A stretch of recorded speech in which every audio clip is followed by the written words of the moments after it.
Suspense. And the producer of radio's outstanding theater of thrills, the master of mystery and adventure, William N. Robeson. Talent is an elusive and mystifying phenomenon, and one of the most curious things about it is that it manifests itself in the most unexpected places.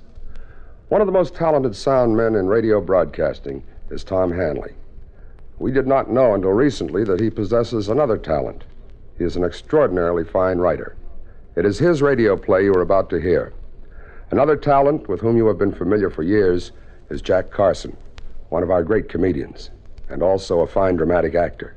In a moment, he exposes another facet of his quite extensive talents as our storyteller. Listen then as Jack Carson stars in Tom Hanley's terrifying story, Misfire, which begins in exactly 1 minute. Now, how many of you have heard a doctor lecture on the lining of the stomach and what you're doing to it? Well, you may think this line of gab is only for you. Why, son, doctors have been telling Americans this ever since we became a nation. Like a fella come up to me the other day and asked about that great American Mike Fink. Say, is it true that Mike once ate a buffalo robe? Certainly, and with the hair on it. Well, why did he do that? Well, you see, Mike drank so much whiskey that he destroyed the coating of his stomach, and the doctor told him that before he could get well, he'd need a new coat for it. Mike thought that over and made up his mind that a buffalo robe with hair on it was just the thing. So he sat down and swallowed one. He could drink any amount of whiskey after that, and that's a fact. Folklore belongs to every nation's legendary past, and I guess we Americans have our share of some tall ones. And now, Misfire, starring Mr. Jack Carson. A tale well calculated to keep you in suspense.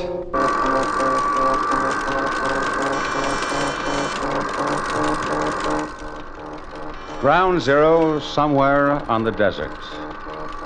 We are inside the cab where the bomb, this one called Jackhammer, awaits the impulse from control point 14 miles to the south. Electronic gossips hum and throb their chatter about the health of the patient suspended 500 feet above the desert floor. But the unfeeling machines neglect to mention a human factor this morning, an imprint of carelessness. A small metal wrench jammed in the track of the electronically controlled door.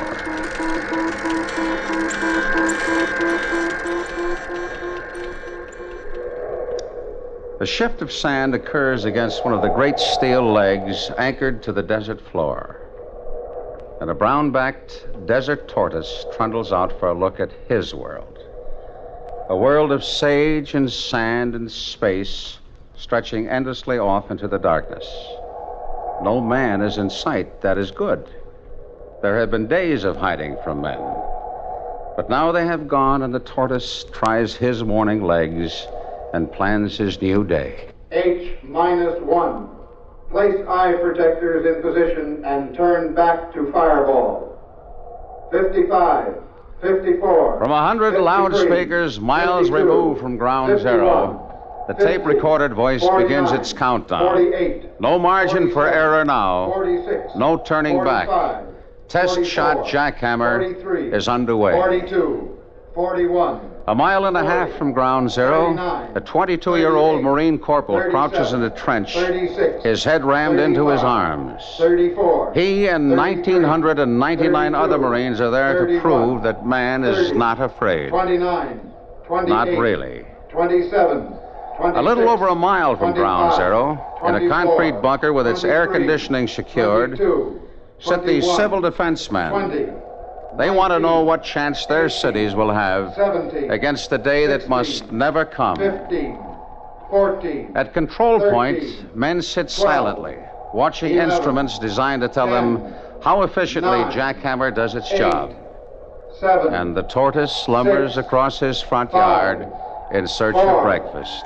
3, 2, 1. What happened, Doctor? Misfire. It's a misfire. Did you check it? Attention all personnel. Attention all personnel. This is Dr. Thurston. Test shot jackhammer is incomplete due to undetermined failure. Maintain positions till further notice. You are still on detonation alert. Now, gentlemen, I will ask for reports from each of you. Be so good as to prepare your... Lee Thurston, Ph.D., physicist and test director for Test Shot Jackhammer. It is now his responsibility to consolidate all the data from countless machines and scientists in Control Point into a calculation that will reveal the cause for misfire. Dr. Thurston? What is it, Butler? Everything was normal on my phase until H-49. Grant, that would coincide with your variance, wouldn't it? Yeah, but Frank, you shouldn't have had any reading at all at that time. On the sub-relay meter, I didn't. It showed normal, and then there was a complete negative to zero response. Then there it is, Dr. Thurston. It's an on-site rejection of voltage. Huh. In other words, the fault lies at ground zero. According to these data, yeah. Well, can correction be made from here? We can't have anybody going out there. We'll know after we check the monitor lists. There's one consolation, Dr. Thurston. What's that? We put it together. We ought to be able to take it apart. Yes. Yes, we ought to. But can we? The second act of Suspense continues in 1 minute. Sometimes a man can have too high an opinion of himself. Sometimes that opinion can drive him to great deeds. Here now is one of America's legendary heroes to tell you of some of his unique characteristics. If his adjectives seem a bit outlandish, remember that his image was an inspiration to a pioneering people, and he still affects a nation addicted to TV. I'm that same David Crockett, fresh from the backwoods, half horse, half alligator, a leetle tetched with the snapping turtle, can wade the Mississippi, leap the Ohio, ride upon a streak of lightning, and slip without a scratch down a honey locust, can whip my weight in wildcats, and if a gentleman pleases for a $10 bill, he may throw in a panther. I can hug a bear too close for comfort and beat any man opposed to Jackson. Folklore belongs to every nation's legendary past, and I guess we Americans have our share of some tall ones. And now, we continue with Act 2 of Misfire, starring Mr. Jack Carson. A tale well calculated to keep you in suspense. There's no walking away from an atom bomb. No asking who left it there, so it becomes a story of people, the disarming. Lee Thurston, MIT graduate, 1932, old enough to have been appalled at the thought of an atom bomb, scientific enough to accept it, human enough to demand influence in its use. John Grant, 36, a red-headed giant who daily deals in miracles, believes in them, makes them work. Frank Butler, former child prodigy, grown bald at 28, bachelor, attendant now at the bigamous wedding of electronics, nuclear fission, and power politics. An on-site test is the only way to check it out. No, Butler, that would mean 2 men at ground zero. But there's no explanation for what we're finding here. He's right, Doctor. If we accept our data, we have a power failure originating at the cab itself. With a risk of delayed detonation, Grant. You can't forget that. I'm not. There are 2,000 Marines and 12 CD men out there. How long can they wait? Dr. Thurston, Yes, what is it? General Matting on the phone, sir. Wants to know if he can evacuate yet. No, not until we know more about the cause of the misfire. I'll let him know. Yes, sir. Oh, Winship. Yes? Tell the photo lab I can't wait any longer for those final pictures of the patch bay under the bomb. I will, sir. For now, we'll go over those monitor checklists again, gentlemen. We mustn't have any errors. NewsNob has a mathematics of its own. The bomb plus the names of the men in Control Point plus a little background data equals a story. Mention that these men were in high school when the first atomic pile was activated. Mention that it would have taken that first pile 150,000 years to make enough plutonium to satisfy this bomb. Point out how the Cold War overcame all that. But tell mostly of the struggle to stop Jackhammer this morning. Hello, New York? Get me Barney, will you, honey? Tell him it's Pierce. Yeah, well, then call him at home. It's important. Hey, where'd you get the coffee? I need some. I'm freezing over here. Here you go. Hey, thanks a lot. Hello, Barney. Now, listen, you better call that off and go on into the office. This may develop into something out here. The bomb didn't go off. No, not a delay. It just didn't take. Well, the rumor we hear is that the last boys to hook it up are going to have to go out and coax it down. How do I know who it'll be? Yeah, I know that's what I'm here for. I know. Yeah, and Barney, don't call me. I'll call you. The Marine lies flat now. Permission granted. He hears unsolicited advice from his buddy on how to run an atom bomb test, but he thinks about Vegas. And he wonders whether he'll ever see her again. The girl with the dark hair, the dark eyes, the wonderful smile, and the Cadillac convertible. In the civil defense shelter, it's hot. No air conditioning for 40 minutes now. These heavy clothes and sealed up this way. Somebody better call control. They must have forgotten us. But they haven't. They're concerned with more important things at control, like the photo lab with the final pictures of the victim, Jackhammer. Pictures of the bomb with its viscera displayed, A to B and yellow to ground. The proper circuit for agony. Well, this one's okay. This one's all right. The pictures show the patch cords are all okay, Dr. Thurston. Wait a minute. Just a minute now. We've always assumed that if we got power to the site proper, that it would go on to the bomb. Of course. The door to the cab completes the circuit. Voltage to the door, voltage to the bomb. All right, then. What if the voltage didn't get beyond the door? Oh, that's impossible. Our monitors show the door completely closed. All right, but what if it didn't? For some reason. What reason? What could go wrong that wouldn't show on the monitors? I don't know, but it's got to be out there. Let me go check it. I can't order anybody out there. I'm asking to go. I'll go with you, Frank. No. Well, if anybody goes, it should be two. You'd need a phone line during the climb in case we found anything here. You'd need test equipment, tools for opening the door manually, radiation test gear, and a wrench. That disconnect would have to be made immediately, Frank. A wrench? What's the matter? You look ill. No, nothing, sir. I've had no sleep, I guess. 500 feet and no power for the elevator, Frank. I'll go with you. All right. But I ought to go alone. Act 3 of Suspense follows in 1 minute. Do you know the Social Security benefits to which you will be entitled when you separate from the service and take a civilian job? Here's a tip from Social Security. When you open an account at a store, a special record is usually started for you. When you get a Social Security account card, a personal record is also started for you, using both your name and the number of your card. To be sure your Social Security record is correct, it's a good idea to check your Social Security record every few years. To get a statement of your earnings from the Social Security records, you can use postcard form 7004. This form is yours by writing to Social Security, Department 15, Hollywood 28, California. That's postcard form 7004. And now, we continue with Act 3 of Misfire, starring Mr. Jack Carson. A tale well calculated to keep you in suspense. The afterbirth of darkness is light, the insipid gray light of a desert dawn. The night animals scurry homeward, and the day things begin their minor motions, and slowly it begins, the gradual creep of light and warmth across the land, till its source explodes in the vastness of the desert. There it becomes the sudden kiss of heat, heat that warms, heat that kills, and the in-between heat, the heat that expands. Man's product, the awkward wrench, lies in its cramped position on the tower. Having severed the connection to the bomb, it tries to make amends by stretching, ever so slightly expanding,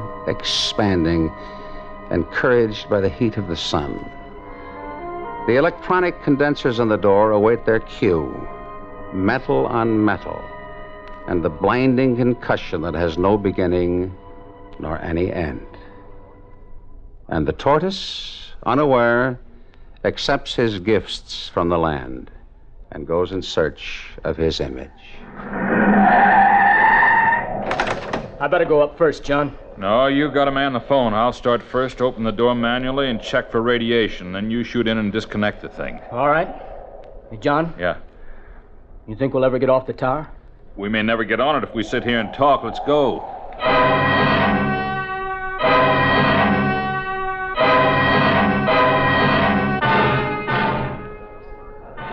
Hello, Barney. Now listen, they've started climbing the tower. That's right, 500 feet. I don't know how many stories that is. The Washington Monument is 550, I think, but... Now, look, get this, Barney. Play this one straight, will you? No heroics. This one will stand on its own. Sure, we're on a detonation alert. Well, who knows what's going to happen?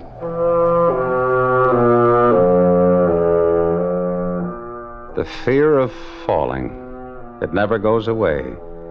It only becomes conditioned to the environment. And 500 feet straight up has no relation to man. To look down or not to look down, this becomes the problem. And what do you look at? The eyes of the man below you? No. They reflect the fear of two men. The expanse of dry lake, do you look at that? No. It shimmers in the coming heat, brings on the dizziness. Do you look inside yourself at the fear of God? You might look there, that might help. But for the most part, you climb. You lift each aching limb after the other, one platform after another, one after another. Rest a second, Frank. How you doing? Okay. How much further? One more platform, Frank. Just one more. It's murder. There's one consolation, though. What? Going down. We'll have power to the elevator afterwards, and we'll ride down. Maybe. If there is an afterwards.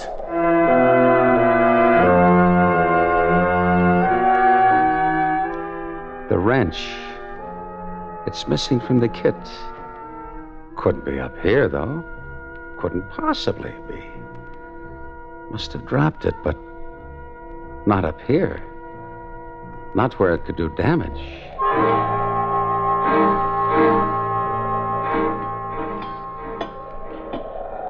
Better get on the phone and tell Dr. Thurston we're here.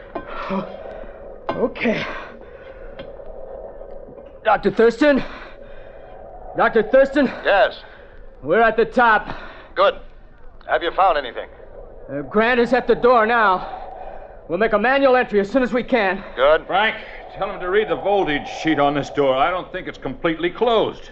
Check the voltage sheet on the door, Doctor. Hey, Frank, come here. What is it? Yes, hello. Were you talking to me? Hold it, Doctor. Can you see it? Here. Look, from here. There's a small wrench.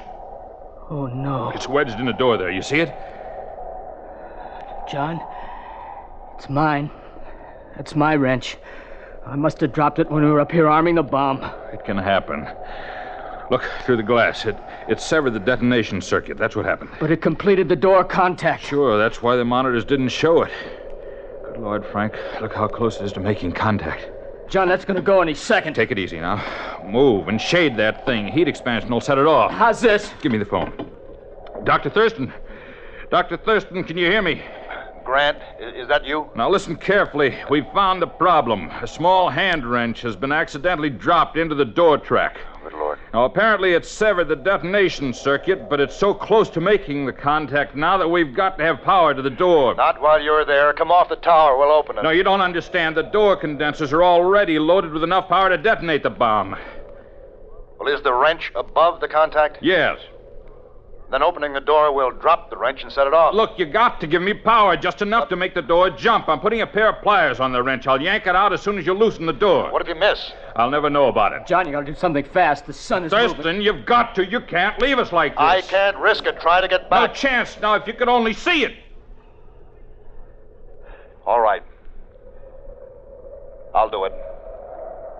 Winship, give me ground zero power on my count. Just do it. I can explain now. Grant? Yeah. Are you ready? Yes. Grant, I'll give you a 10-second count. Make it 5. All right, 5. Now get a good hold on that wrench. 5, 4, 3, 2, 1. Is that it, Grant? Grant, are we out of it? Nice going, John. We're out of it, Thurston. We're out now. The bomb can't go off.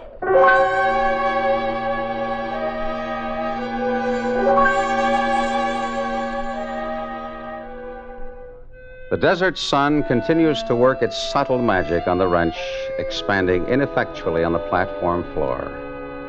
The Marine stands up in the trench. The CD men emerge from their steel shelter to the relative chill of the desert heats. The newsmen converge on ground zero.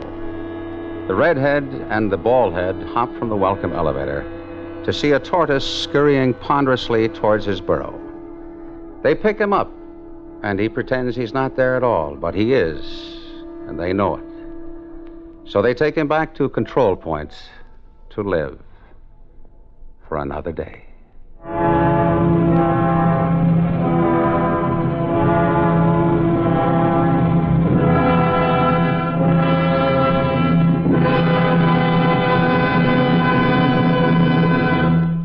Suspense, in which Mr. Jack Carson starred in William N. Robeson's production of Misfire, written by Tom Hanley. In a moment, the names of the players who supported Mr. Carson in Misfire and word about next week's story of Suspense. This is Johnny Baker with Communism on the Spot. In speeches and newspaper articles and over radio and television, the communist leaders constantly state that everything they do is guided by the people's interests. All this adds up to just another of their big lies. The Soviet government is rule of the few, by the few, for the few. The small group that rules is interested above all in staying in power and adding to that power. Its members treat the masses as pawns to be moved around as they see fit. The people have only one right: the right to do as they're told by the small clique which makes policy and gives the orders. Supporting Mr. Carson in Misfire were John Daner, Barney Phillips, Sam Pierce, Eddie Firestone, and Norm Alden. Listen. Listen again next week when we return with Miss Margaret Whiting in The Well-Dressed Corpse, another tale well calculated to keep you in suspense.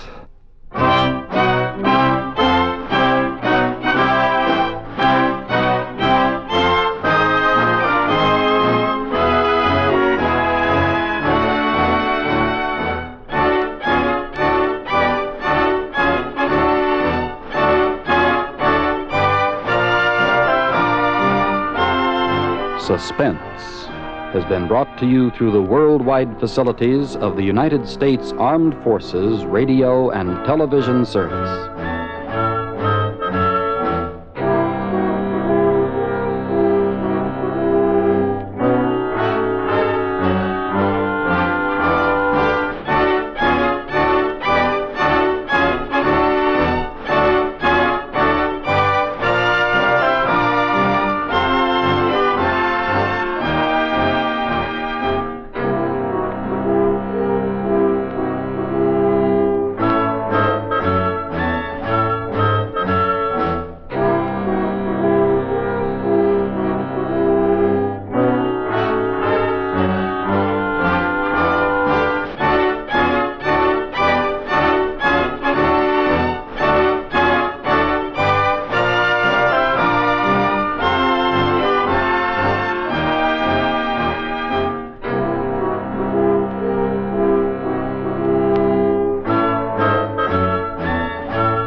later, the emblem may be worn only for the duration of their assignment. Both as individuals and as members of military units, America's servicemen have proved themselves worthy of medals and worthy of admiration by their countrymen. And now, Rub Down and Out, starring Lloyd Bridges. A tale well calculated to keep you in suspense. You'd think that Southern California would be the last place where a health club would pay off. With all that fresh air, sunshine, Pacific Ocean they advertise. But there's always guys who want to put on muscles and dames who want to take off pounds. So my little enterprise on the Sunset Strip was paying off real good. Zach's Sunset Health Studio, I called it. Of course, you get all kinds of trade on the Strip. Legitimate and the other kind. Big Willie Spang was one of the other kind. A lard tub, but loaded. Big Willie was known around town as a promoter, but nobody seemed to know what he promoted. He used to come in every Friday night around 7 for a sweat in the steam room and a rub down just before he left for the fights.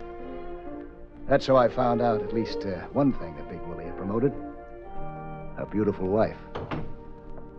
Oh, pardon me. Yeah? Well, what can I do for you? Is Mr. Spang through yet? Yeah, I think he is. You ought to be out any minute now, Mrs. Spang. Oh, well, Mrs. Spang. My name is Zach Weston. It's nice meeting you. Oh, thank you. Oh, there he is now. Ah, Joycey. There you are. Hey, Zach, this is my wife, Joycey. Yeah, we just met. This is Zach's partner, Joycey. This is Frankie Schatz. Well, howdy, Mrs. Spang. Glad to know you. Hey, Zach, I gave Frankie some tips, boy. You bet him, I say. You make a few bucks, huh? Make yourselves $1 million. We appreciate it, Big Willie. Yeah, you oughta. It's good advice. Well, let's go, Joycey. I don't want to be late. Good card tonight. Got a kid in the second bout. Gonna win it. You bet on him, boys. You bet like I tell you, and you'll make a buck, huh?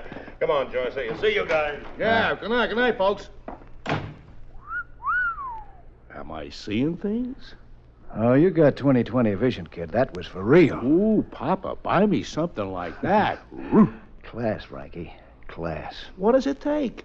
I'm 5'10" with an electric personality. And a thin wallet. Yeah. Look, Zach, let's get rich, huh? Let's make a buck like Big Willie says. Let's make $1 million and get something like that, one for each of us, just like Big Willie. I didn't tell Frankie, but I didn't think that it'd take $1 million. It wasn't what she said. She hadn't said anything, really. It was just the way she looked at me. The kind of a look that tells you this is a beginning. The kind of a look that tells you the phone will be ringing soon. Tomorrow, next day, as soon as possible. Hello? Is this Zach? Uh-huh. This is Mrs. Spang, Zach. Yeah, I know, Mrs. Spang. Big Willie talks about you all the time. You've done wonders for him. Oh, well, I'm glad he thinks so. Zach, how about doing something for my muscles? Well, I'd say your muscles are fine, just the way they are, Mrs. Spang. Well, you do advertise for men and women, don't you? Yeah, that's right. Well, then, can I make an appointment? When would it be convenient for you, Mrs. Spang? Wednesday afternoon, about 3. All right, that'll be fine, Mrs. Spang. Oh, Zach, why not forget the missus? I feel I've known you a long time. Through my husband. Wednesday afternoon at 3 for your workout, Mrs. Spang. Wednesday, she showed up at 3. Frankie had taken the afternoon off, and the place was empty except for Benny, the punch-drunk fighter who helped out around the joint. Hey, Benny. Benny! Yeah, Zach, yeah. Hey, you see that, Zach, huh? I'm getting good, huh? Hey, maybe one of these days, huh, Zach? Yeah, Benny. One of these days, you'll be back in the ring. Hey, what do you want, Zach, huh? The gym, huh? I want to use the gym. You go back and rinse out the steam room. Go ahead, Benny. Take 5. Oh, sure, Zach. Hey, you bet. Yeah, I'll take 5. Rinse it out. You bet. Yeah. Well, Zach, you all ready for me? Yeah, all set. How do we begin? Well, I think we'll start off your first day kind of light. It's not good to exert yourself too much the first day. Let's try this horse first, huh? Can you get up on it? Oh, sure, with a little help. All right, here, use my hands for a step. Okay. Oh, I'm falling. kiss wasn't soft. It was hard and demanding. It was a kiss that yelled hunger. She held on to me like she was fighting for her life.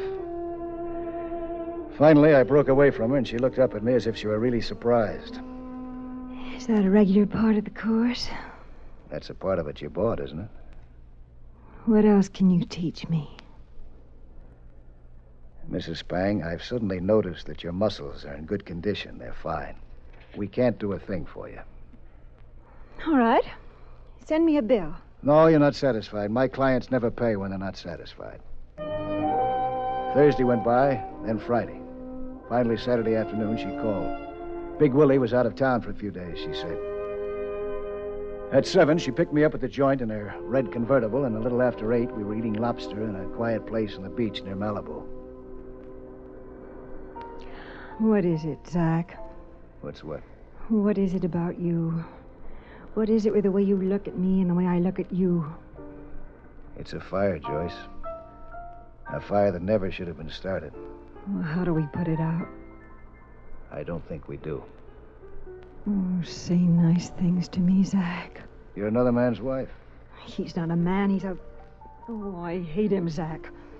You know it's possible for a woman to hate a man she's married to? You made a promise, remember? People who are desperate make all kinds of promises. Oh, I've honored him and I've obeyed him. But I broke my promise to love him. Zach, tell me what I want to hear, please. You want me to say I love you? I love you. Wrong? Of course it was wrong. But a thing like this doesn't end in just one night. There were other nights when Willie had to leave town because of the boys from back east. We found ourselves taking long drives along the coast. Then when the heat was off and he came back, we couldn't see each other. I was like a caged animal waiting.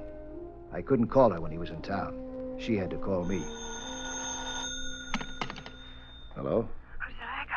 Listen, Zach, I've got to talk to you. What's the matter? Well, I can't tell you over the phone. I think he knows, Zach. I think he knows about us, and I've got to talk to you. All right, where? Well, I'll pick you up in front of the signboard at Sunset in Doheny. 8 o'clock. Okay.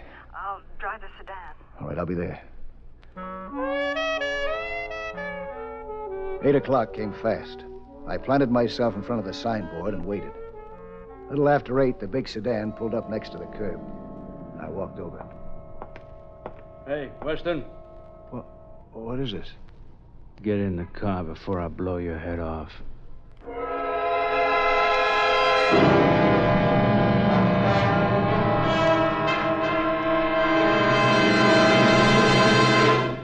In a moment, we continue with the second act of Suspense.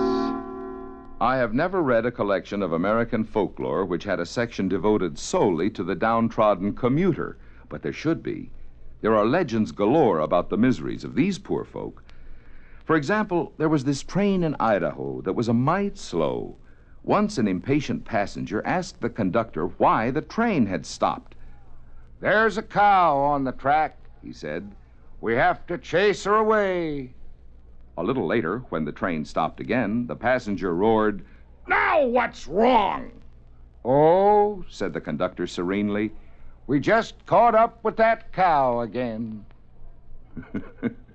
Folklore belongs to every nation's legendary past, and I guess we Americans have our share of some good ones. Like the one about... but we'll have to save that one for the next time we travel your way. See you then. And now, starring Lloyd Bridges, Act 2 of Rub Down and Out. Nobody said anything. This big moose in the back held a gun on me, and the little guy in the front seat drove out Sunset, then up Beverly Drive and on into the hills near Franklin Reservoir, where there aren't any houses, and there aren't any lights, and no traffic. All right, get out. Go on, get out. Now, will you tell me what this is all about? Some advice, Mr. Weston. We've been asked by a friend to pass on some friendly advice. What friend? Don't you know, Mr. Weston? A friend who thinks you're a homewrecker. Oh, homewrecker? Oh, you have very bad manners, Mr. Weston. But you know it's impolite to interrupt while I'm giving you such important advice, Mr. Weston. Wait. Just... My friend Henry here, he hates home wreckers too, don't you, Henry? Yeah, I sure do. Oh! What's the matter, Mr. Muscle Man? Can't you take it? Double-crossed me. She Oh, double-crossed. that's a very bad thing to say about my friend's wife. Oh! Very bad. Oh, please. You oughtn't to go around wrecking homes, Mr. Weston. You can get into a lot of trouble. All right, hold it, Henry. Oh, I hate home wreckers, Opal. Oh, sure you Just do. once more. All right, Henry. That's enough, I said. I think Mr. Weston gets the point.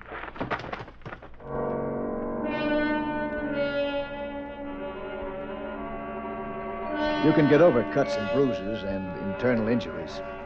But can you get over a double-crossing dame? Well, you can bet that I was going to try. The next night was Friday, and Big Willie came in on the dot of 7. He got his steam and his rub-down and left, acting just the same as he always had. I'd have thought that I dreamt it all up, except for my split lip and the mouse under my eye. Then the phone rang, and I was sure that it had happened. Hello? Zach? Oh, Zach, baby, what did they do to you? Oh, what do you care? Oh, Zach, honey, baby, darling, listen to me. He made me do it. Yeah? You think it was me, don't you? Oh, what am I supposed to think? No, it was him, Zach. He made me call you. There was nothing I could do. He was acting so crazy. Well, I can't say that I blame him. This whole thing was wrong from the beginning. Never should have happened. Oh, Zach, darling, that isn't true. We've done nothing wrong. We haven't. Oh, no, darling, because I love you. Did you hear me, Zach? Yeah. Yeah, I heard you. I've got to see you, darling.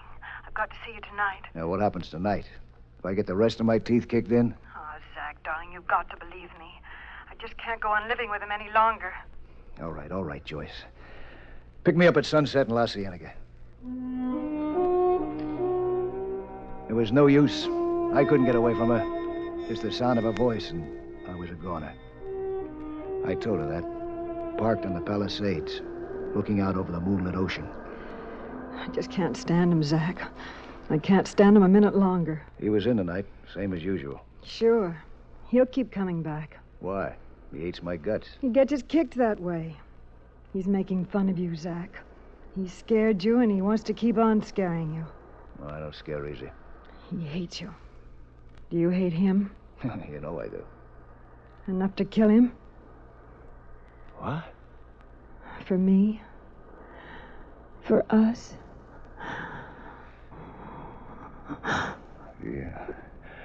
Yeah. When? When will you kill him? Oh, Joyce. How could I do a thing like that? Make it look like an accident. Like an accident? Uh-huh. Oh, baby, look, I don't know. Now, let me think about it, huh? Maybe I can figure out something. Oh, Zach. Oh, baby, what would have happened to me if I hadn't found you?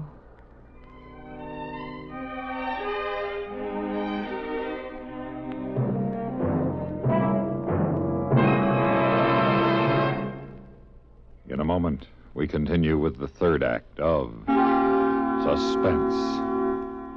Memo on medals. Information about our military awards and decorations. Service medals are given for honorable performance by military personnel in specified geographical areas between specified dates. Unit decorations are those awarded to cited units of the armed forces for exceptional performance in armed conflict. In most cases, they are worn centered immediately above the right breast pocket, while individual decorations and service medals are worn over the left breast pocket. Many American awards and decorations may be presented to people of other countries, but not the Purple Heart.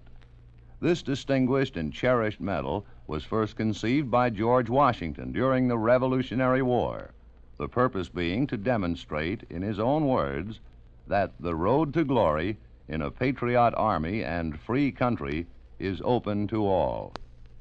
Awarding of the Purple Heart was discontinued after the Revolutionary War until it was revived in 1932 as a memorial to our first president on the occasion of the 200th anniversary of his birth.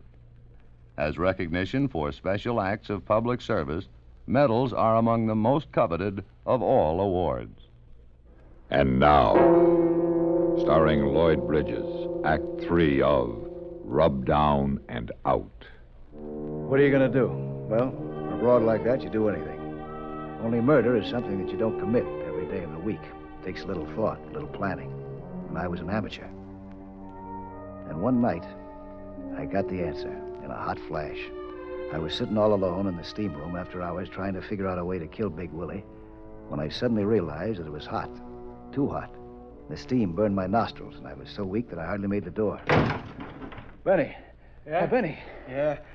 Hey, were you monkeying with that steam valve? Oh, yeah. I turned on full to rinse the room down. Oh, boy, you nearly cooked me.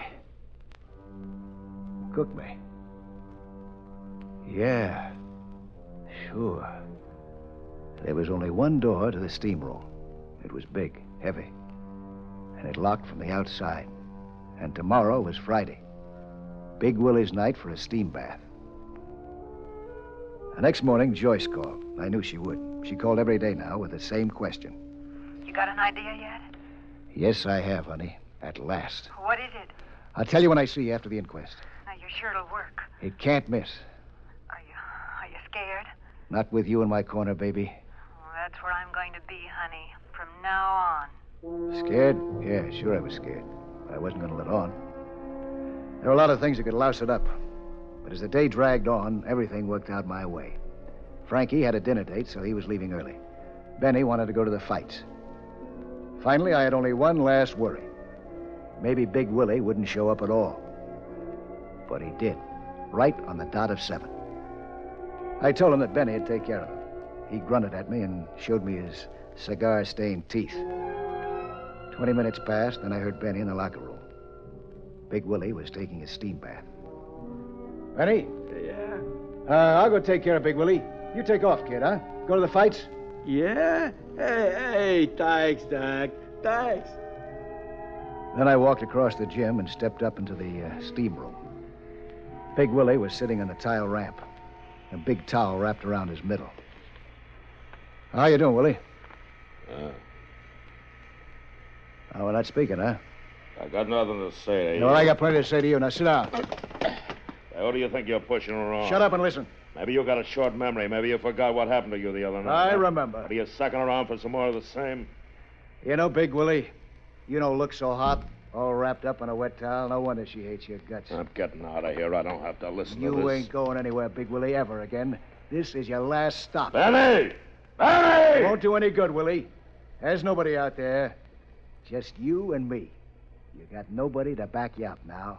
And I don't need anybody. How you like that, Willie, huh? Why, you... Willie! You're out of condition, fat man.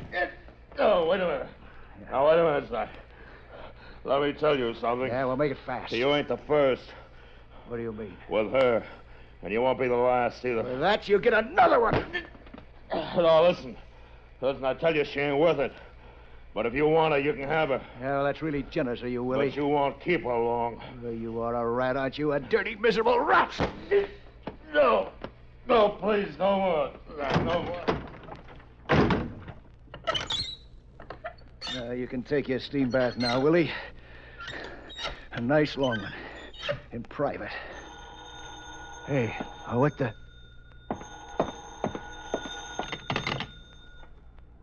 Hello? Zach? Zach, don't do it. Huh? What? Don't do it, Zach. It's done. He's in the steam room now. Maybe you can hear him screaming. Oh, let him out, Zach. The police. Police? Yes, they were here looking for him. Well, why? Well, I don't know, but they wanted to know where he was, and I told them. You told them? Well, I had to. Zach, I didn't think you'd do it so soon. I didn't want you to get into trouble. Oh, Zach, don't do it. I'll talk to you later, baby. I'll talk to you later. Yeah, Willie. Yeah, just a minute, Willie, boy. Oh, no. It's stuck. The valve's stuck. Just a minute, Willie. Just a minute. I'll open the door, Willie. Oh, it's locked. It's locked. The lock sprung when I closed it. The key. Where's the key? Wait a minute, Big Willie. Now, wait. The key must be here somewhere. No, the key. I've got to find that key. Is this the key you're looking for, Weston? What? Police Lieutenant Arnold. Here, Sergeant. Unlock the door. Willie was still alive when they got him out of the steamboat. So they put him away for a long, long time. On, of all things, income tax evasion. After the judge heard my story, I ended up with 1 to 2 years for assault with a deadly weapon. Sentence suspended. I bet it's the first time that a steam room was ever called a deadly weapon. Joyce? Well, Big Willie was right about her. I hear she's in Chicago now with one of the boys from back east. I guess they had more than one reason for wanting to get rid of Big Willie. And when I stop to think of it, in a way, I can't blame them.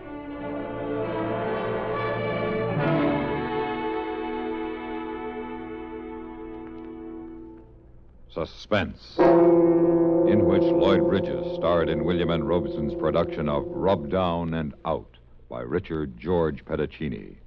Supporting Lloyd Bridges in Rub Down and Out were Tracy Roberts, William Conrad, Eddie Marr, and Jack Crucian. Listen again next week when we return with another tale well calculated to keep you in suspense.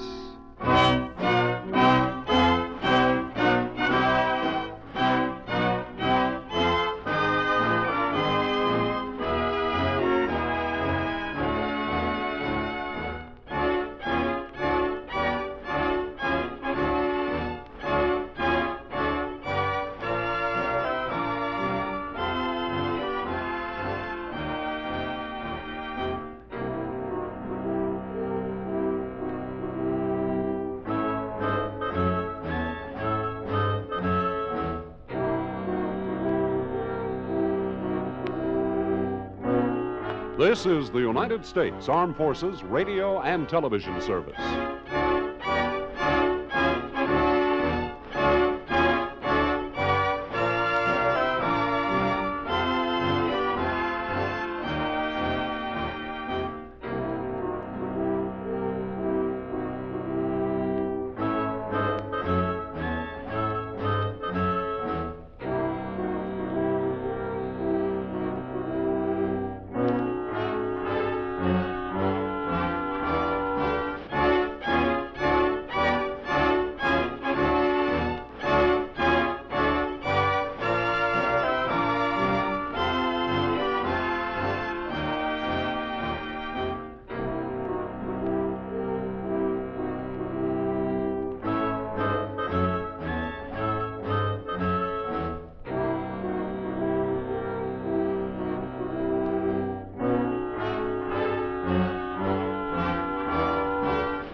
Suspense. And the producer of radio's outstanding theater of thrills, the master of mystery and adventure, William N. Robeson. A small Midwestern town, lying asleep in the moonlight of midnight.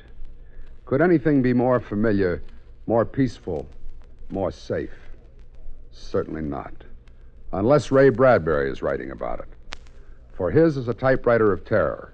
And once again, it has pounded out a tale not only calculated to keep you in suspense, but likely to cost you a night or two of sleep.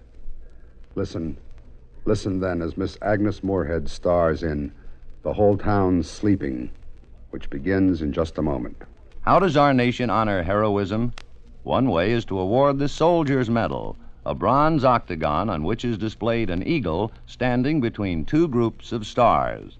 The medal is suspended from a blue ribbon with 13 narrow stripes in the center, 7 white and 6 red. One of the newest and least known of all the American decorations, the Soldier's Medal, authorized in 1926, is bestowed for heroism not involving actual conflict with an armed enemy.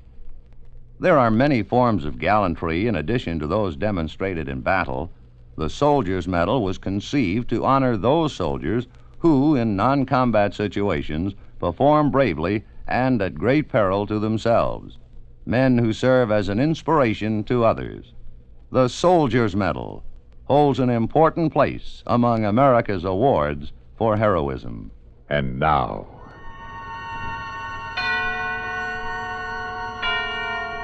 The Whole Town Sleeping, starring Agnes Moorehead. A tale well calculated to keep you in suspense.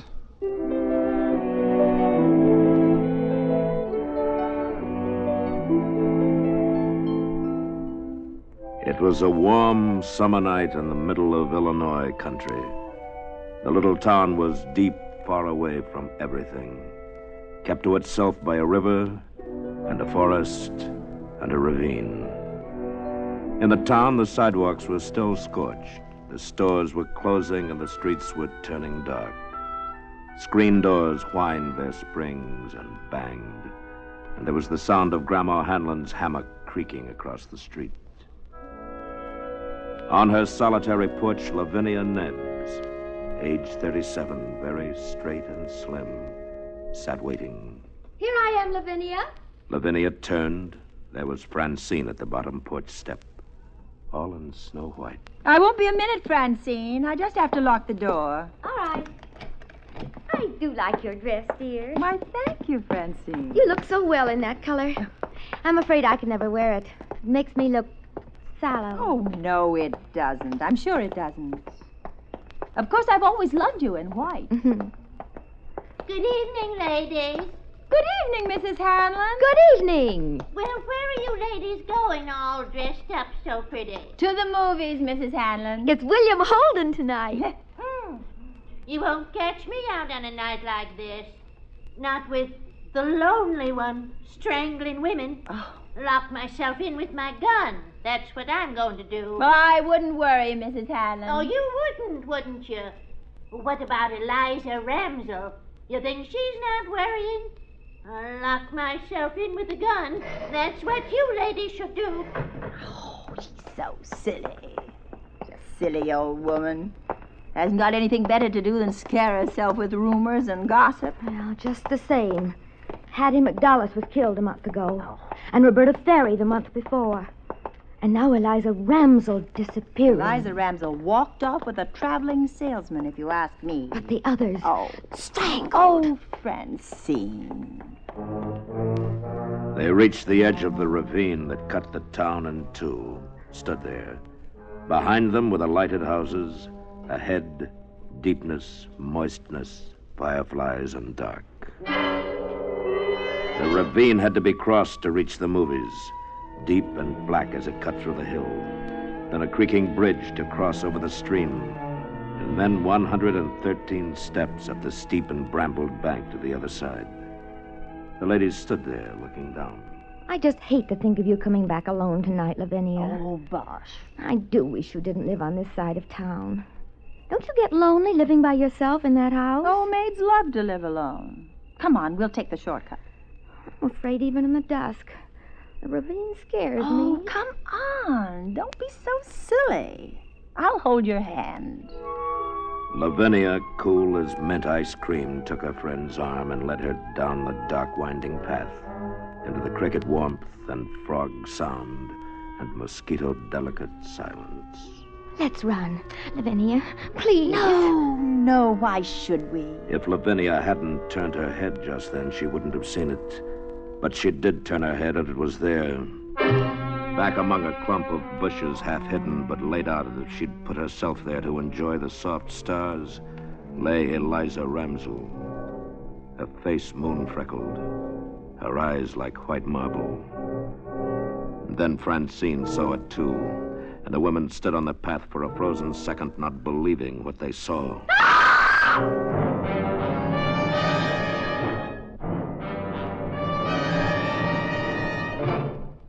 In a moment, we continue with the second act of Suspense.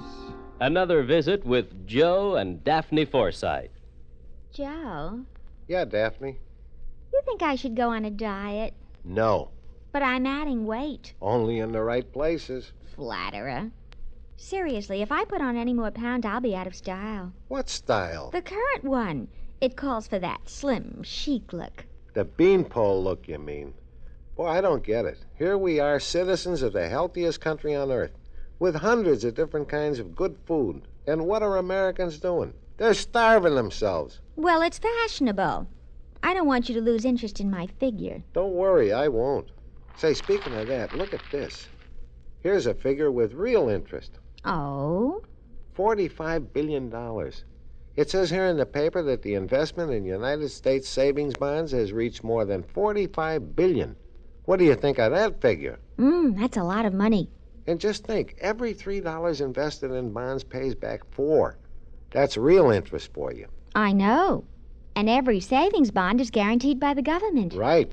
Oh, Joe, I wish you cared about my figure the way you do about those bonds you buy every payday. Honey, I've got great interest in both. Well, you just see that you stay that way. And now, starring Agnes Moorehead, Act 2 of The Whole Town Sleeping.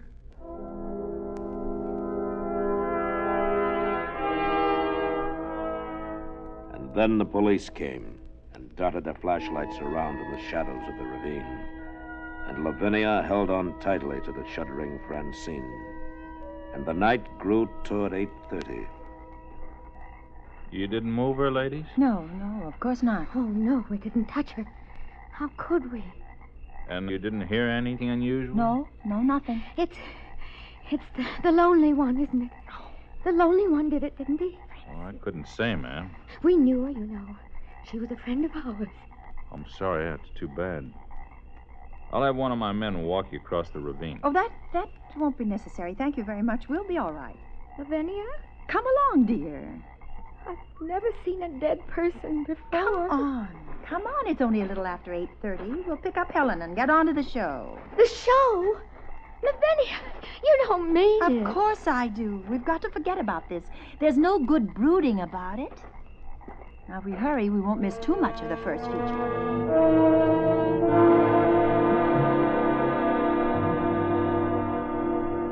Well, I thought you'd never come. You're an hour late. Well, Helen, you see... Someone found Eliza Ramsell dead in the ravine. Oh, no. Who found her? Well, we don't know. How awful. Oh, I don't think we'd better go to the show tonight. Oh, of course we will. It's the last showing today, and I wouldn't miss William Holden for the world. Besides, the lonely one can't kill 3 ladies all at once, and... Anyway, it's too soon. The murders come a month separated. Come along, Helen.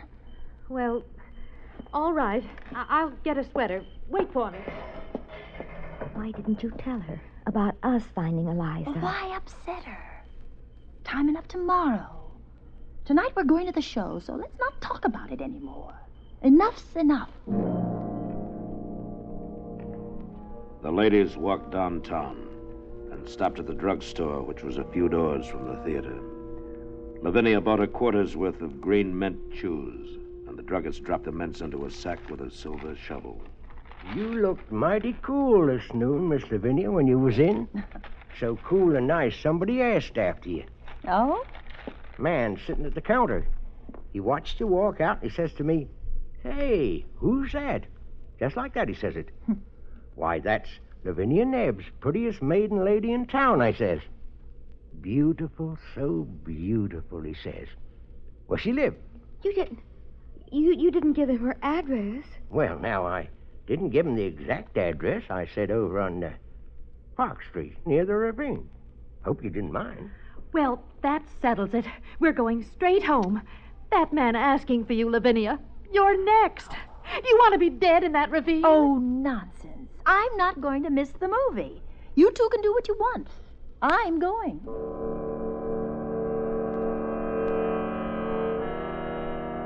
In the end, they all went to the show. Lavinia was like that.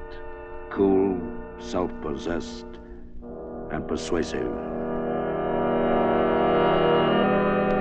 And when they came out of the show, the streets were midnight clean and empty as they walked Francine home.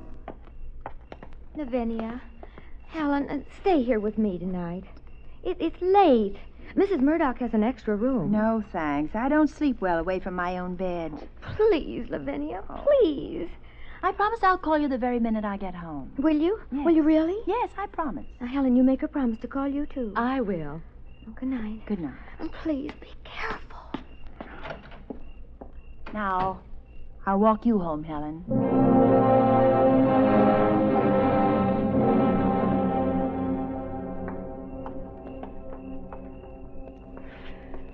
I don't suppose it's any use asking you to stay with me, Lavinia. There's no reason for me to. You've certainly acted strangely all evening. I'm just not afraid, that's all.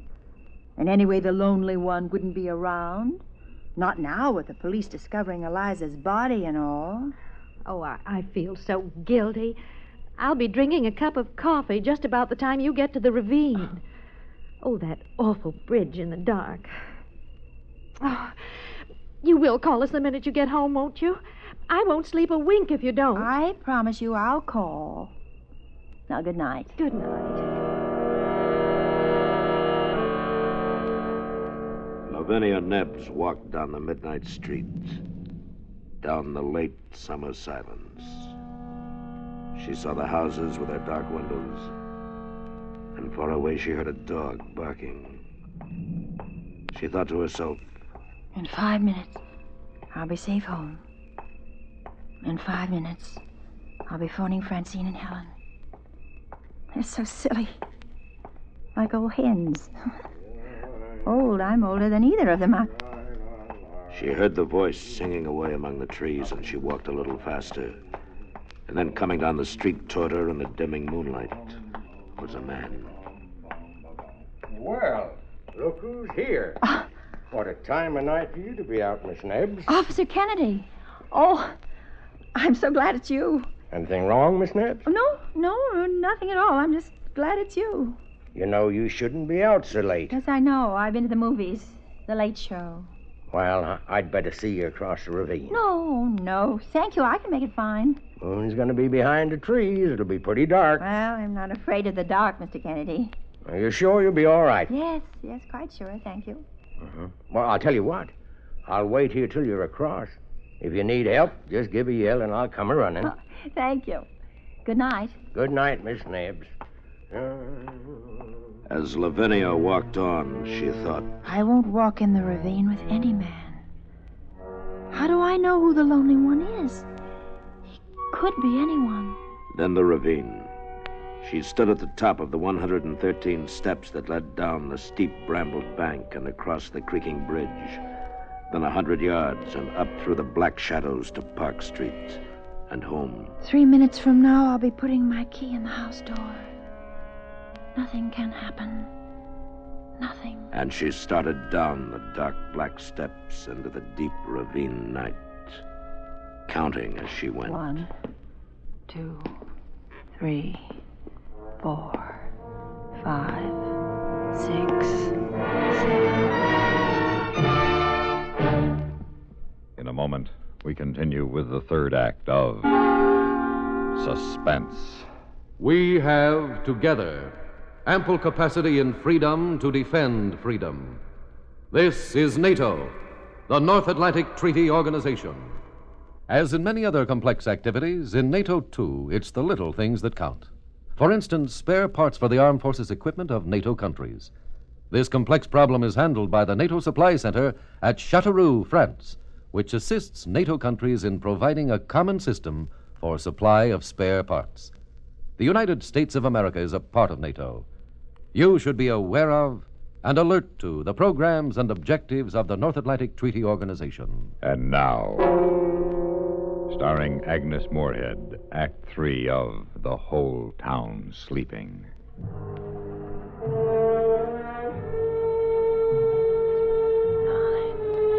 10, 11, 12, 13. And Lavinia 14, went down the steps, 15, counting as she went. 16. The ravine was deep, 18, and the world was gone. 19, The safe world of people in 21, bed. The locked 22, doors, the town, 23, the drugstore, 24, theater, the lights. 25, Everything 26, was gone. 27, Only the ravine 28, existed and lived, 29, black and 30, huge about her. 31, 32, 33, 34. Nothing's happened, has it? No one around? Is there? 40, 41, 42, 43, 44, 45. Remember that old ghost story you told each other when you were children? About the dark man coming into your house and you upstairs in bed? And now he's at the first step coming up to your room. Now he's at the second step. Now he's at the third and fourth and the fifth step. How you laughed and screamed at that story. And now the horrid man is at the 12th step, opening your door. And now he's standing by your bed. What? What? There at the bottom of the steps. There's a man. No. No, now he's gone. He was waiting there. Oh, there's nothing. It's empty. Nothing. It's nothing on the bridge. Oh, you fool. That story I told myself. How silly. Shall I call Mr. Kennedy? Did he hear me scream? Or did I scream? Maybe I only thought I did. And he didn't hear me at all. I'll go back up. I'll go to Helen's and sleep there tonight.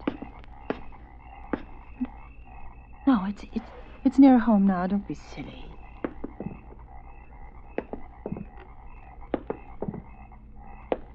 Wait. Someone's following me. Someone's on the steps behind me. I don't dare turn around. Every time I take a step, he takes one.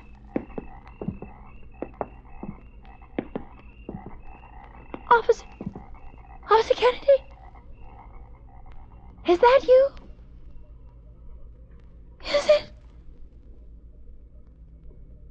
The crickets were suddenly still.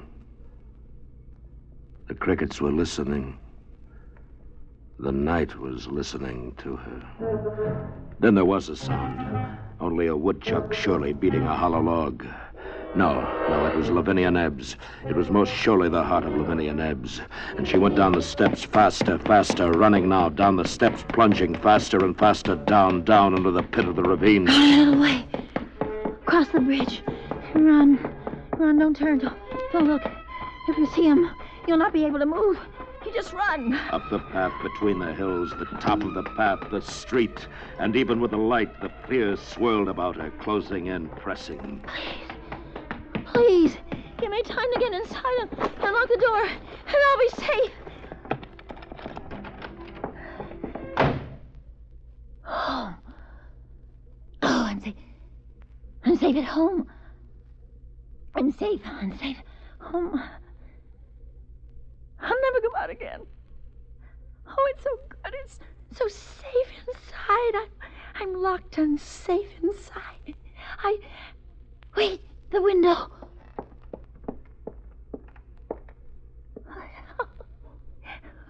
Wait, there's no one there at all. There's nobody. There was no one following me at all. Nobody running after me. How silly. If a man had been following me, he'd have caught me. I can't run as fast as a man. I wasn't running from anything except me. The ravine was safer than safe.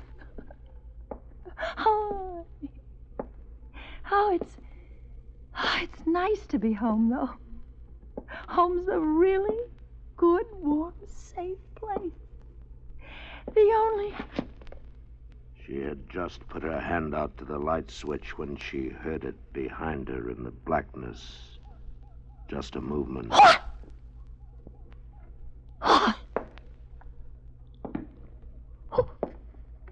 Who is it?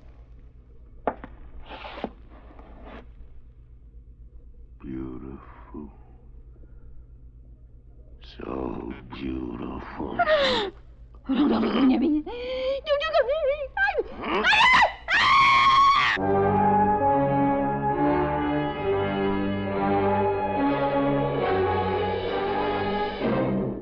Suspense, in which Agnes Moorehead starred in William N. Robeson's production of The Whole Town Sleeping, written by Ray Bradbury. and adapted for suspense by Anthony Ellis. In just a moment, the names of the supporting players and a word about next week's story of suspense. How are your brakes? Not the ones on your car. We're sure you keep those in tip-top working order. But how about your own brakes? Are they in working shape? When you're behind the wheel of your car and you feel that impulse to challenge the legal speed limit, can you stop that impulse on a dime? When a less courteous driver does something downright stupid that may inconvenience you, are you likely to do something twice as foolish just to show him he can't push you around? Or can you say halt to your anger before it leads to an accident? Students of human behavior have discovered that most of the accidents on our highways are the result of emotional immaturity. An adult can control his feelings and concentrate on his goal. Don't let childish attitudes keep you from reaching your destination. When other drivers and traffic regulations annoy you, use the brakes in your head as quickly as you would the ones on your car. Remember, accidents don't have to happen. Supporting Agnes Moorehead in The Whole Town Sleeping were William Conrad, Lorene Tuttle, Paula Winslow, Barney Phillips, and Charlie Lung. Listen. Listen again next week when we return with another tale well calculated to keep you in suspense.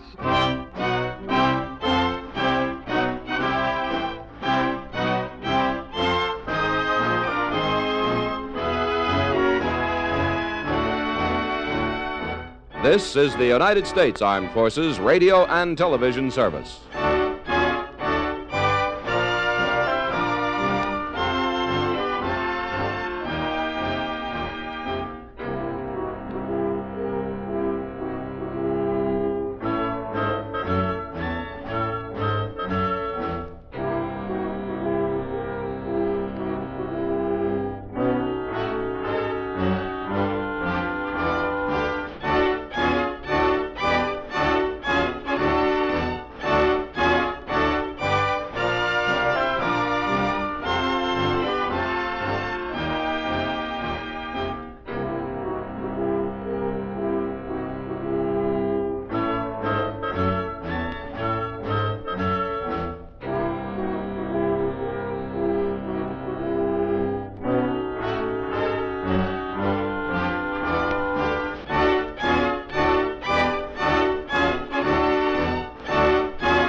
Suspense. And the producer of radio's outstanding theater of thrills, the master of mystery and adventure, William N. Robeson. As Mark Antony said, we are all honorable men. And most of us live out our lives of quiet desperation, believing this to be so, since we are never called upon to put our honor to the test. But faced with the ultimate alternative, how many of us would proudly choose death rather than dishonor? What is one man's honor may well be another man's expediency. Upon such imponderables is our story of suspense built. It takes place in a nameless country at a time which could be yesterday or today or tomorrow. But the questions it raises can be answered only by each one of us secretly and to himself alone. Listen then, as Miss Maria Palmer stars in The Wait, which begins in just a moment. And now, The Wait, starring Maria Palmer. A tale well calculated to keep you in suspense.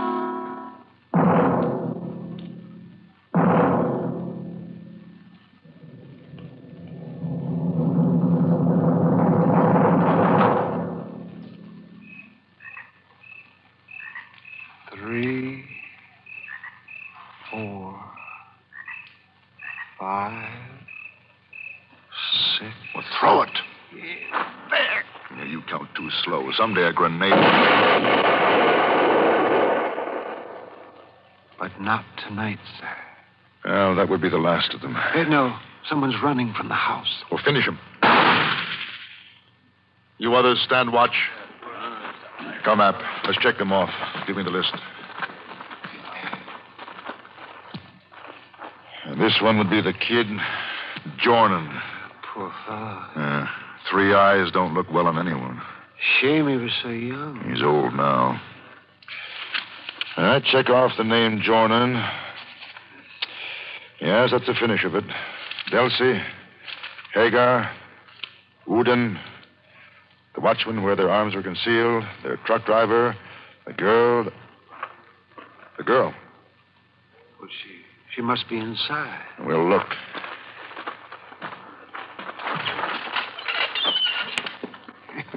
My grenade did well. Not well enough. Where's the girl? Yeah. Then it is not the last. There is still you. There is still me. But how did you... my grenade? I was in the back. You crept up so silently I didn't Is he know. the last, Jordan? You know, without asking. Our information could be incorrect. All we were told was that insurrectionists could be found at this farm. They gave us a list. Who told? Who informed? What difference does it make now? I can do no harm now. I'm as good as dead. But you're still alive, which is quite a different matter from being dead, as we all inevitably discover. Spare me your philosophy. Who informed? It doesn't matter at this stage of the game. Like an animal. You slaughtered him like an animal. And the You'd have others... preferred our being pious about it? What would we to do? Throw a prayer in the door in advance of the grenade? Like animals. People like you shouldn't be revolutionists. It's people like me who will free our country. You shouldn't be revolutionists. It's not fair. A well-fed paunch moves onto some distant political platform. It mutters a few shabby words. It makes a few shabby gestures. And people like you die. For freedom. Oh, please. It's almost pathetic. I'd like to die now, please. Well, there's no reason to delay, really. All right, App, take her. Come along with me, dear. It'll be over quick. Now, you just hang on to my hand. Wait. Sir? I'm ready. I swear I'm ready. No, you're trembling. The night winds here about a chill. App, fetch a blanket, a shawl. But I thought you said... Fetch it. Yes, sir. What sort of game are you playing? I apologize. Sincerely. I was curious to see how you would act. As for the game, obviously, a waiting one. What?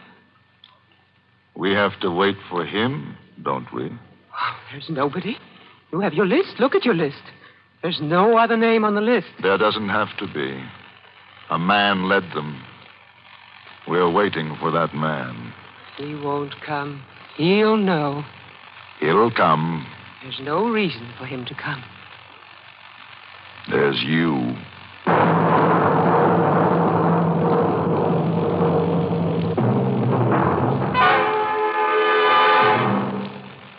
In a moment, we continue with the second act of Suspense. And now, starring Maria Palmer, Act 2 of The Wait.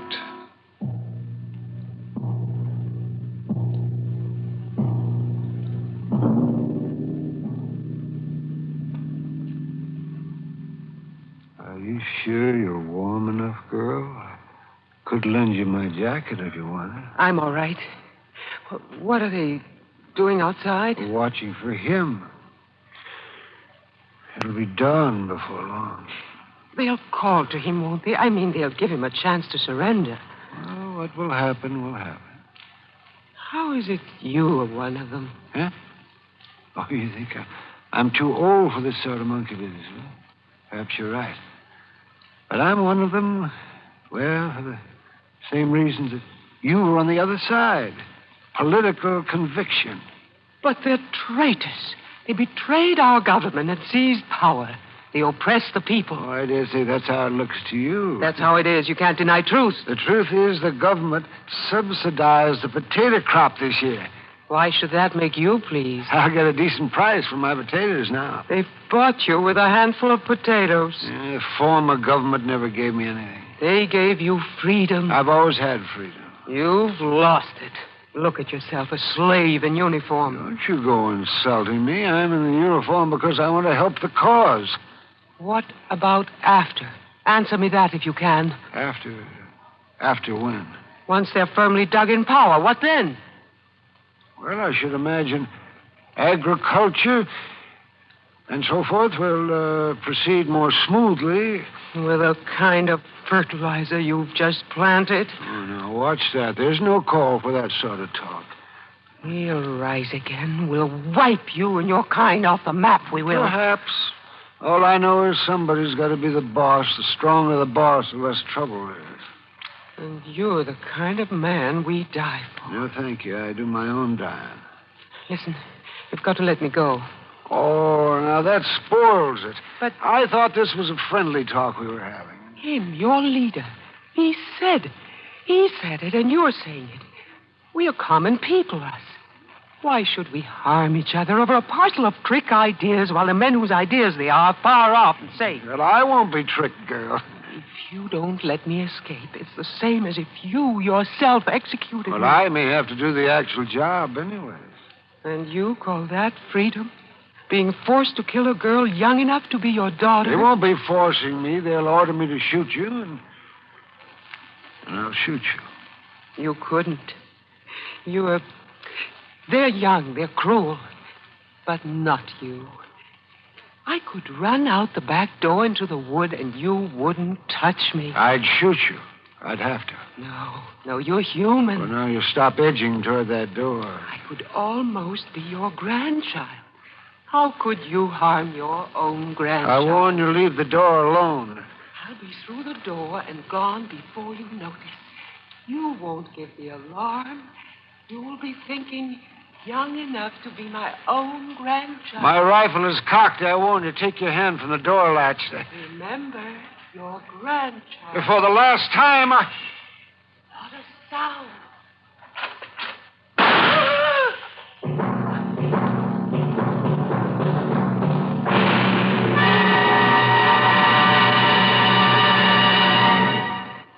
In a moment, we continue with the third act of Suspense. And now, starring Maria Palmer, Act 3 of The Wait.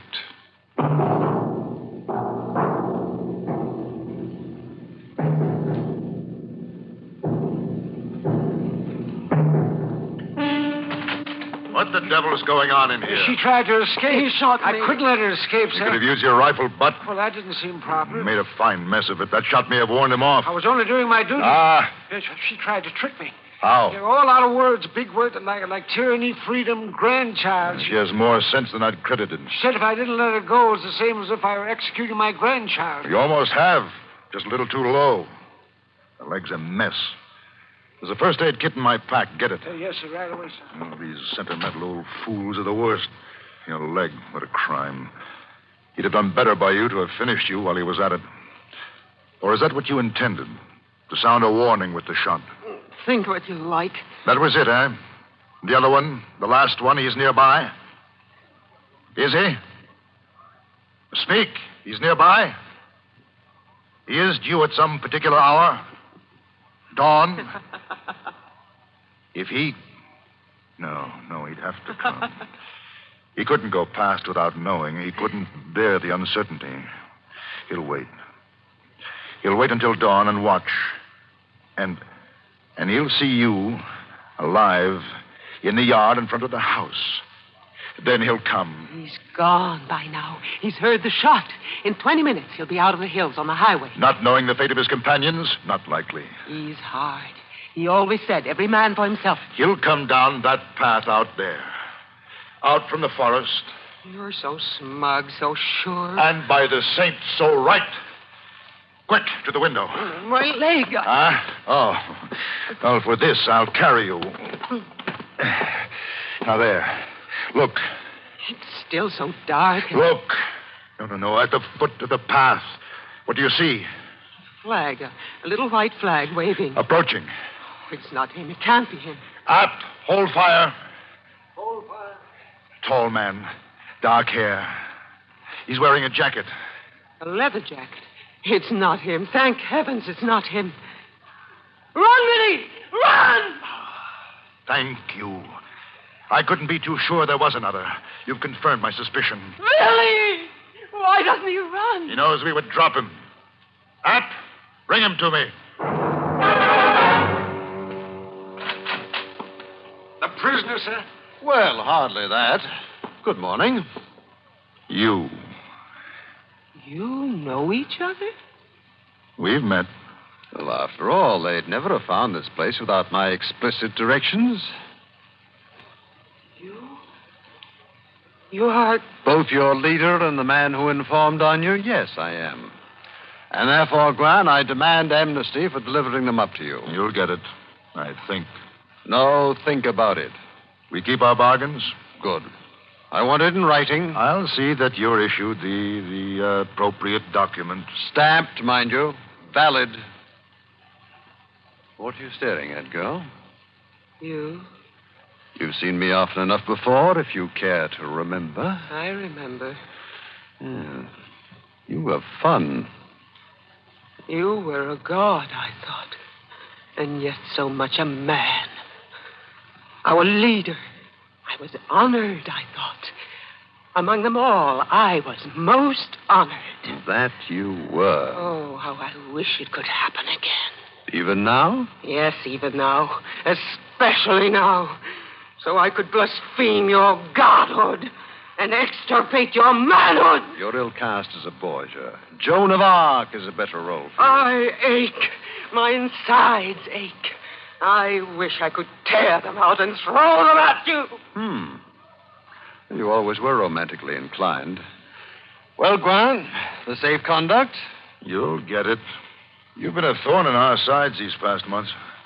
Say, tell me, wasn't it you who sabotaged the power plant at Boguchar? Why? Yes, that was us. Not bad work for a half dozen sticks of gelignite. Well, it was skillful, even brave. Yeah, we didn't do badly.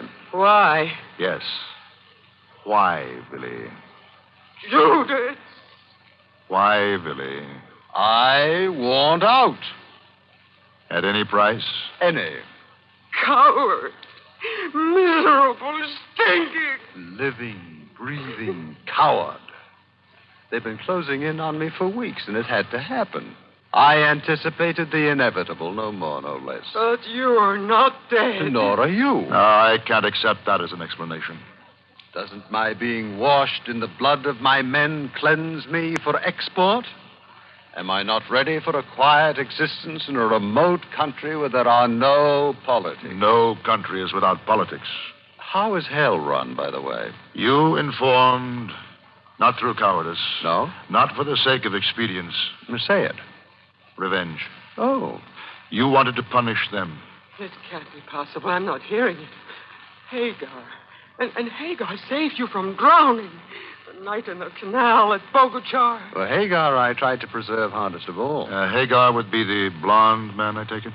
That was Hagar. Stand him up in front of a firing squad, and it would be Hagar's voice ringing out defiance as he fell.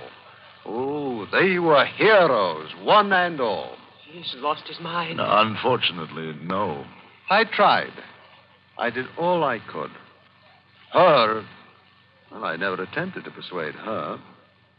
Nothing in her but virtue. She's blinded by a classical education, a saturation of Hectors and Achilles, greater and lesser Greco-Roman heroes. You're insane. Watch her face. La patrie. Don't you see? Even in a foreign language, she glows. Were they, Hagar and the others, enjoying it that much? Ooh, they moved in righteous glory, a wonder to behold. God was on our side. God is supposed to be on our side. Well, naturally. It would be sacrilege to suggest that he would never identify himself with either party, not being that much of an idiot. If they had listened to me, we could have disbanded, gone away, tried to live down our stupidity. Restrain her, Ab. Easy, girl. One day, I was just like the rest. I believed fighting was to some purpose, and I fought. The next day, I woke with a slight cold and the realization I was a fool. I decided right then I was not going to die for any ideological concept which could better be settled at a business luncheon. I realized what I wanted in my hand was my old student's briefcase. In the other, the handle of a baby carriage. Surely you understand. Perhaps. See, he gets his safe conduct app. Go. Tell the men to fall in. We leave here in a couple of minutes. Correct, sir. And leave me your rifle. Sir? You heard me, your rifle. Yes, sir. That's all. Escort this man as far as the beginning of the footpath. Be sure he sets on his way immediately. This way. You sit there. I can't determine the expression on your face. I see the tears. What does the line of your mouth mean? Are you looking at the scene through the window? The sun is well up. The air is clear. You have a pleasant view of the footpath. I imagine Willie will be appearing on that short stretch of open ground any moment. Any moment. You are familiar with the operation of this type of firearm? You are? Good. There is a cartridge in the chamber. I will leave it on the table in front of you within easy reach. App will come back to this room for his rifle in approximately 3 minutes.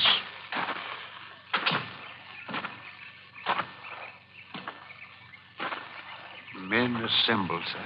We're almost at the end of our waiting. That's good, sir. She has your rifle. She was staring out the window when I left. You mean for her to use it on herself, sir? That, or possibly...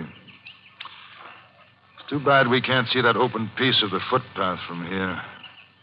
Still, I imagine that about this instant... Nothing, sir. Oh, wait. Another moment. Well, sir? I must have misjudged her. No. She's done. Done what, App? She's... Well, I think we can assume somebody is dead. You two men on the double, the footpath. If he's not dead, finish him. App, the house, the girl. Take care of her if necessary. If it's to be futile and meaningless, it may as well be 100% so.